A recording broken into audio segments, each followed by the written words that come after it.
Hello everyone and welcome back to my channel. It's Christina from Our Wood Home. This video is very long overdue and much requested. It is everything I sewed for my handmade fall-winter wardrobe. Fall 2022 and winter 2023.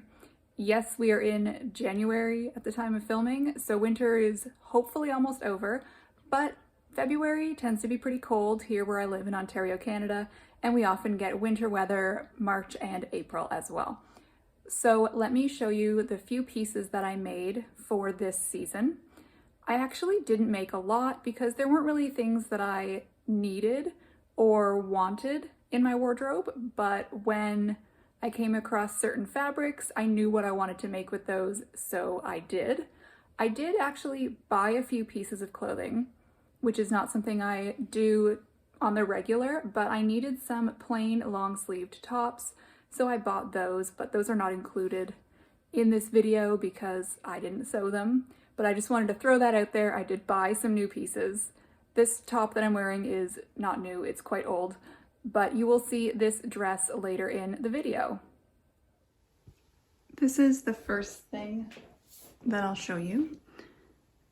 I made this dress in September, I think. A family member sent me some birthday money with the specific instruction to make myself some new dresses, or a new dress, because I had recently seen that family member and they complimented another dress that I had made. So she thought it would be nice for me to have a new dress for the fall season. So I made this one and I never even wore it because I just didn't feel very confident wearing it. It's definitely a fun dress and I really enjoyed making it and I enjoy looking at it. I just didn't feel confident wearing it out. Most of my dresses are sleeveless, and that's on purpose so that I can wear either a short sleeve shirt or a long sleeve shirt underneath and layer up for the colder weather. But if I wanted to wear it on a warmer fall day, I can wear it sleeveless with a cardigan over top. So it's made of this really cute autumnal printed cotton, and then the skirt is kind of a corally thick weave cotton. I didn't have enough of either fabric to make an entire dress, so that's why it's pieced together. It's also pieced on the sides and the back.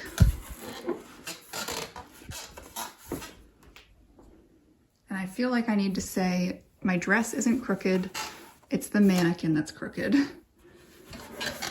I also did little pockets. Anyway, this dress I also made with birthday money that family member sent me. I was able to find this one and then that corally orange fabric in the remnant bin, so there wasn't much to work with, which is why this dress ended up being a little shorter than I'm comfortable with.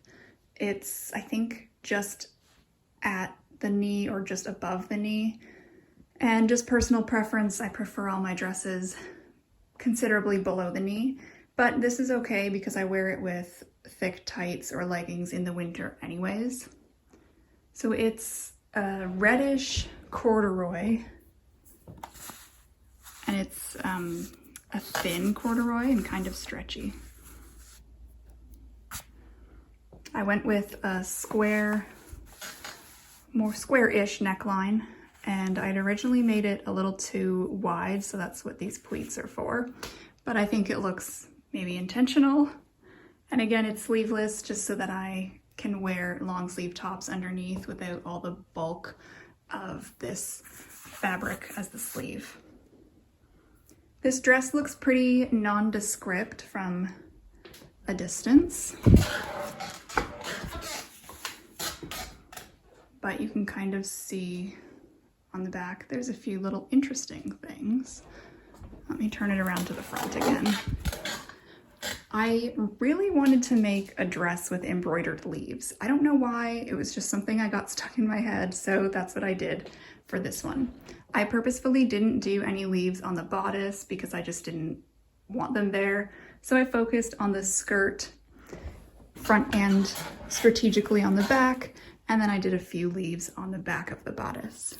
So I did leaves in different seasonal shades. I've got some green, gold, oranges, and some browns, just all throughout the skirt.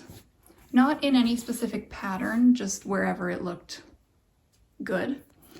And then I wanted to do something around the pockets specifically, so I did a row of 3 leaves at the start of the pocket. And that's what the pockets look like, just an orange and brown flannel.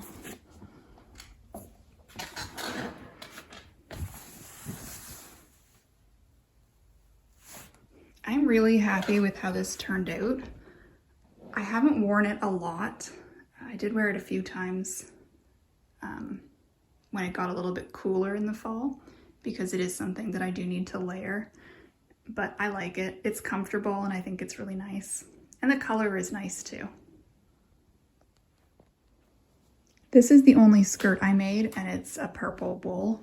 I've had it for a while actually, a few years I think, and I just tried making different things with it and didn't like it, and it just never seemed quite right in the garment that I made it in, so I spent a lot of time undoing a lot of garments and trying to remake them into something that I would actually enjoy wearing.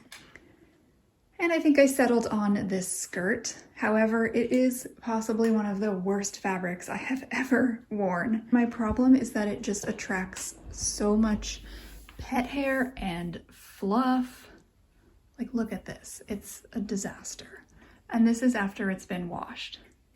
I've worn it to a few family functions where there are multiple dogs, and it's a magnet for the pet hair.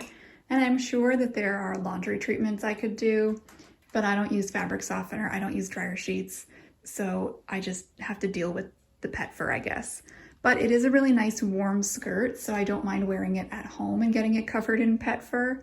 Again, I was using offcuts because I had made a garment so many times with this fabric and cut it up and tried to salvage pieces, so I wasn't able to use the fabric in the way that I wanted. So the skirt is a bit more narrow than I'd prefer. I know it looks really wide across the bottom, but I take wide strides, so I like my skirts to be very wide on the bottom. But it's comfortable. I just have to walk like a normal person and not take such giant steps. I did something different for the waistband and just used bias tape instead of folding the hem over like I usually do. I wouldn't have gone for bias tape. It's not my first choice, but I had some and I didn't want to fold the waistband down to make the raw edges covered because I thought that would just be really bulky. So this I think was a good option. For the closure, I didn't want to do an elastic because again, that would be too bulky across the waist. And I don't like doing zippers. I just don't find zippers comfortable either. So I decided to go with some buttons and then a snap. I would have liked to do all buttons, but I only had 2 and I only had 1 large snap. So I was just using what I had, not buying anything new for this project. I can't undo the snap with one hand, but there's a snap in there. And then these buttons are like a dark green. Yes, I used purple thread for the buttons and the buttonholes, but you can't see the buttonholes because they're covered by the buttons. I just did the buttonholes by hand. I just made a slit in the fabric and then covered the raw edges with the thread, and it's holding up very well. My shirts always cover this anyways, so it's not a concern if it was visible. And you can see I had to piece it together. There's a seam there because again, I was just using what I consider scraps of fabric to make this, but I'm really pleased with how it turned out. This is the last item I've made for my fall winter wardrobe. You might remember this fabric from my thrift haul video in November, I think. I can't remember when, but I will put the link to that somewhere across the top of the screen. So in that video, I said I found this purple fabric that I was planning to use as a cover for my tomatoes in the risk of frost time in the late fall, but I ended up really liking how the fabric looks and feels, so I decided to keep it for myself and make a dress out of it. Of course, this one is sleeveless like all my others so that I can layer, as you can see. The fabric is actually kind of lightweight, but it's got a thick weave, if that makes sense. So I think I'll be able to wear it in the summer with a t-shirt or maybe just sleeveless with a light cardigan. But here's what it looks like. It's just a really simple dress with a fake button placket down the front. I always get questions about the button front, so I just make the bodice as normal and then I just take a rectangle of fabric and fold it in half and then sew that down and just sew on the buttons. It's completely decorative, non-functioning, but I think it just adds something interesting. And I don't know if you can see very well, but it's about ankle length, which is my preferred length. And the back is plain, there's nothing on it. But I've been wearing this dress a lot. It's really comfortable and it's got a nice wide bottom hem so I can take giant strides, and it's also good for when I'm walking in the snow because it allows me just to have a lot more movement.